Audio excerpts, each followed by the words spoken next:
মধ্যপ্রাচ্যের রণক্ষেত্র এখন আর কোনো নির্দিষ্ট সীমান্তে সীমাবদ্ধ নেই। লেবাননের রাজধানী বৈরুত থেকে শুরু করে সাইপ্রাসের ব্রিটিশ ঘাঁটি সবই এখন আগুনের গোলার নিচে।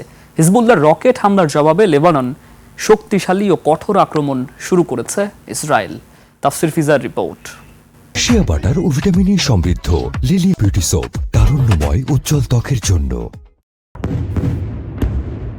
ভয়াবহ বিস্ফোরণে কেঁপে উঠছে লেবাননের রাজধানী বৈরুত। সোমবার সকালে হিজবুল্লাহর শক্ত ঘাঁটি হিসেবে পরিচিত বৈরুতের দক্ষিণ শহরতলিতে পরপর বোমা বর্ষণ করেছে ইসরায়েলি যুদ্ধবিমান। রয়টার্স ও আল জাজিরার প্রতিবেদন অনুযায়ী এই হামলা কেবল বৈরুতে সীমাবদ্ধ নয়, বরং লেবানন জুড়ে হিজবুল্লাহর বিভিন্ন সামরিক স্থাপনায় আঘাত এনেছে।